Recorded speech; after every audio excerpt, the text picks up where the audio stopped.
Hello, I'm Ian and I'm Vicar of St Matt's, Bristol, and it's my joy to be sharing this short midweek thought with you this week.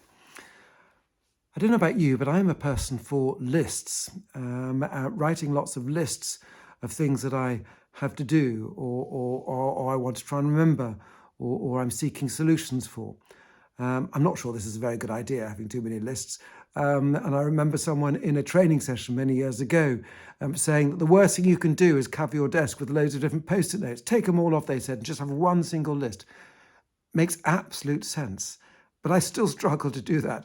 And I end up having lists all over the place. Sometimes I do condense them down to one list, but somehow they just by themselves seem to grow into 2 or 3 or 4 lists. I don't know what it's about, but anyway, that's me. And I'm quite visual too. So I actually like to have things in front of me that I can see in different places. We all work in different ways, don't we? But those lists are all about things that we have to do or things that we want to do or queries that we've got or questions that we want to ask people. They're long lists of the to-dos. They're not long lists of answers. And it seems to me that I, like many other people, spend a disproportionate amount of my time focusing on the things that I want to do and that I want answers for, rather than thinking about where I've had those answers and God has blessed me. Last week, on a particular day of the week, night time, I wasn't sleeping at all well. The watch of the night, things were going round and round in my head, and I tried to pray in bed to get myself to relax and go to sleep. Didn't work, so I just got up really early in the dark and got a cup of tea and sat with my Bible and read some passages from John's Gospel and sat with them. And then wearily got going as it began to get light, and went into the day feeling a little bit down, I have to say, thinking, well, probably because I was so tired, but thinking, oh gosh, so much to do, and how am I going to find answers to all these various things that are on my lists of things to do? How am I going to find answers, and where am I going to find answers? Do you know, in the weariness of that day, it wasn't very long before I received answers and I received blessings. The first phone call of that day unexpectedly touched on one of the subjects that was on my mind. And through that first phone call, someone just, accidentally in a way, we weren't planning to talk about it, started offering me all sorts of different ideas and potential solutions to one of the things that have been weighing on my mind. Praise God for answered prayer.